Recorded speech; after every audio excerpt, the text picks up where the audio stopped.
Jangan begitu Pak, Allah melarang ini. Ya. Ini kewajiban dari Allah Pak. Disebut-sebut nama Allah di hadapan manusia. Bukan menyebut nama orang di hadapan Allah. Kalau tadi kan berarti membesarkan Allah di hadapan manusia. Ini ada membesarkan manusia di hadapan Allah. Apa? Allahumma bijahi Muhammadin sallallahu alaihi wasallam agithna. Pernah dengar? Sebagian saudara kita mengucapkan, ya Allah, dengan kemuliaan Rasulullah, dengan kemuliaan Nabi Muhammad sallallahu alaihi wasallam, tolonglah kami ya Allah. Tolonglah kami ya Allah. Lihat, ini tipu daya iblis. Mestinya sebut nama Allah di hadapan Rasulullah, tentu ketika Rasulullah masih hidup ya. Ini dibalik. Ingat, di hadapan Allah, di depan Allah tidak ada yang besar, semuanya kecil. Jibril kecil, Rasulullah kecil, Ibrahim kecil, Nuh kecil, semuanya kecil. Enggak ada yang besar. Bahwa Allah cinta, kasih, sayang, mencintai Rasulullah, para nabi, betul. Tapi bukan berarti mereka itu besar di depan Allah. Nggak perlu disebut-sebut. Ngapain menyebut-nyebut nama orang di hadapan Allah? Allah nggak suka, ngapain? Gitu ya. Sebagian ulama mencontohkan begini. Antum sudah berhadapan dengan direktur utama. Misalnya ketika mau ngelamar kerja ya, antum sudah berhadapan dengan direktur utama atau proyek atau apalah ya. Perlukah antum sebut-sebut bahwa antum kenal dengan si fulan yang manajer itu? Secara logika kan nggak perlu, ya kan? Kecuali antum nggak bisa berhadapan dengan dirut, antum cuma bisa menemui manajer kebetulan teman kuliah, ya. Tentu antum minta pertolongan kepada manajer ini untuk bisa ketemu dengan dirut, kan gitu. Si manajer tentu kenal dengan dirut, ya kan? Antum nggak bisa ketemu langsung dengan dirut, maka minta tolong kepada manajer, kira-kira begitu. Lah kalau antum bisa ketemu langsung dengan dirut, ngapain nyebut-nyebut manajer dan seterusnya? Ini kan mudah memahami ya. Kita sudah berhadapan dengan Allah, dan siapapun dari kita bisa berhadapan dengan Allah, dan Allah nyuruh kita berhadapan langsung dengan Allah. Ud'uni astajib lakum, berdoalah, mintalah kepadaku, niscaya aku kabulkan.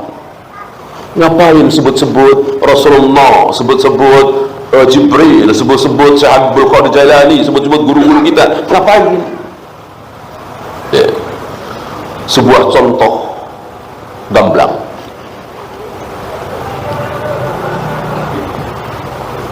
Zainab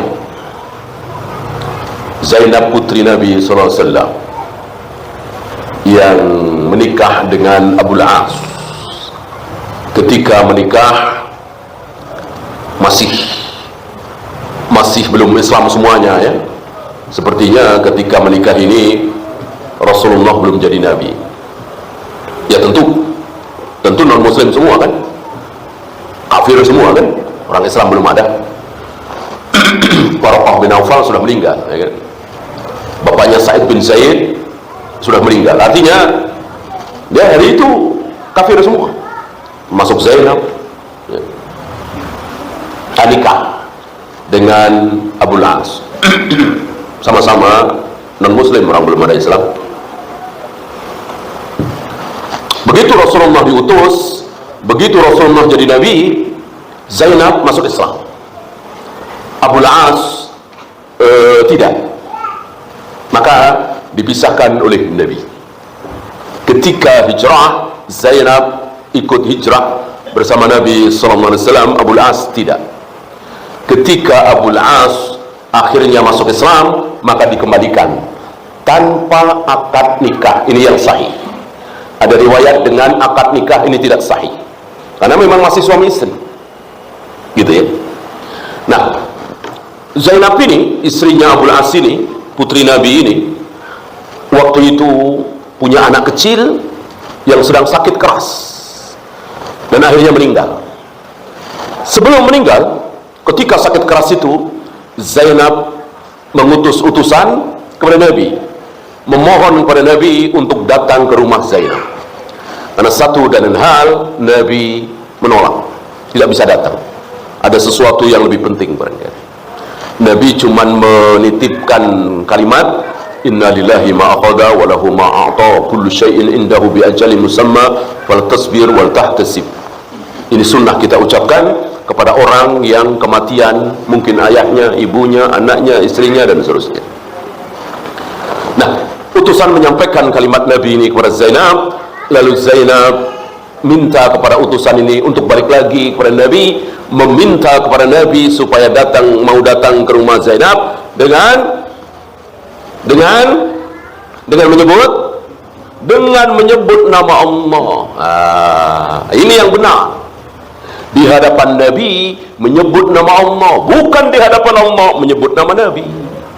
Bisa syirik, menandingkan, mensejajarkan Allah dengan Nabi. Ya. Nah, maka Zainab mengutus kepada utusan ini untuk mengatakan, ya Rasulullah, anakku, berarti cucumu ya Rasul, sakit keras, mohon engkau datang ke rumahku demi Allah. Demi Allah aku memohon kepada engkau ya Rasul untuk datang ke rumahku.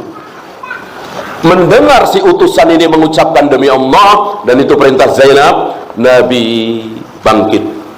Nabi berjalan menuju rumah Zainab, diikuti oleh beberapa sahabat. Ini dia salah satu ta'zim kita kepada Allah. Kita membesarkan Allah ketika kita malas, ketika kita nggak mau untuk datang ke satu tempat, tapi kemudian yang minta ini menyebut nama Allah, demi Allah saya minta Bapak untuk datang ke rumah saya karena begini. Sunnah kita kabulkan walaupun kita malas, nggak mau ya. Itu yang benar. Bagaimana hari ini sebagian saudara-saudara kita terbalik, disebut-sebutlah Rasulullah, disebut-sebutlah Jibril, disebut-sebutlah si A, si B, si C, di hadapan Allah ini sekali lagi terbalik. Allah nggak suka ya. Allah nggak mau. Karena sekali lagi, siapapun di hadapan Allah itu kecil, lemah, nggak ada artinya. Nggak ada Allah sungkan, karena dia sudah nyebut-nyebut nama kekasihku Muhammad Rasulullah ya. Mana mungkin aku tolak? Nggak ada Allah sungkan kepada siapapun. Kalau Allah sungkan kepada Nabi, kalau Allah sungkan kepada Nabi Nuh, kalau Allah sungkan kepada Nabi Ibrahim, nggak mungkin anaknya disesatkan, ayahnya disesatkan, dibikin kekal di neraka. Kalau Allah sungkan, kalau Allah nggak enak, kalau Allah malu, ya, Allah nggak peduli. Walaupun nangis-nangis itu Nabi Nuh, Nabi Ibrahim, Rasulullah Muhammad SAW tahu ayah ibunya kekal di neraka, Ibrahim ayahnya kekal di neraka, Nuh anaknya kekal di neraka, Allah nggak peduli. Kenapa? Karena nggak ada yang besar di hadapan Allah, semuanya kecil. Orang yang bikin para nabi, para rasul berilmu, soleh, takwa, hebat, yang bikin siapa? Yang bikin Allah. Gimana Allah mau sungkan?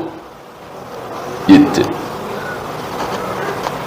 Guru yang mendidik murid-muridnya sehingga muridnya hafal Al-Quran, hafal ribuan hadis, rajin ibadah, saleh, itu cuma menyampaikan, bukan gurunya yang bikin Allah.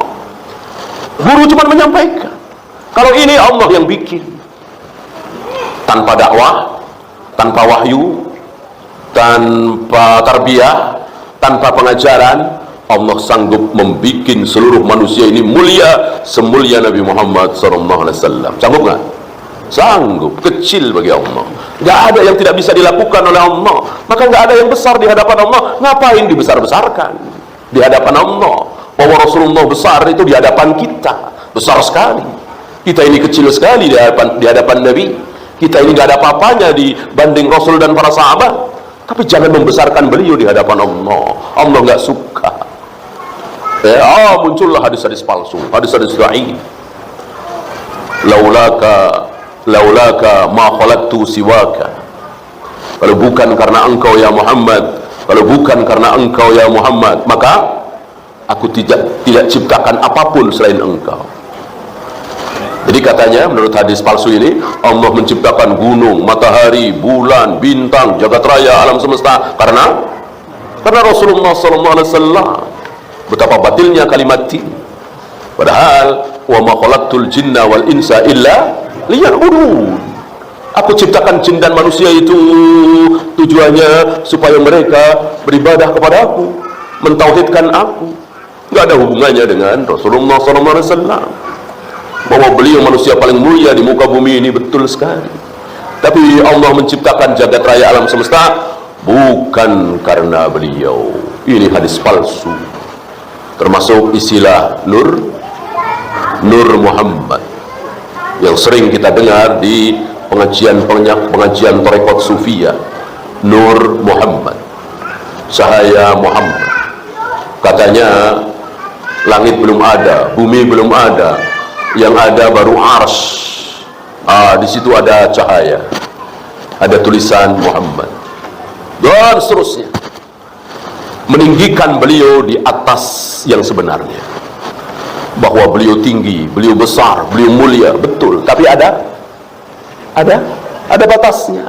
Beda dengan Allah nggak ada batasnya. Ketinggian beliau, kehebatan beliau, kebesaran beliau ada batasnya. Yang tidak ada batasnya adalah Allah. Memberikan hidayah kepada pamannya nggak sanggup, membikin ayah ibunya masuk surga nggak sanggup. Bahkan putrinya yang masih hidup, Fatimah, mintalah apa yang aku punya, jangan minta surga. Aku tidak bisa memasukkan engkau ke dalam surga. Putri satu-satunya yang masih hidup, kan semuanya meninggal semua ya, kecuali Fatimah, enggak sanggup. Jadi ada batasnya.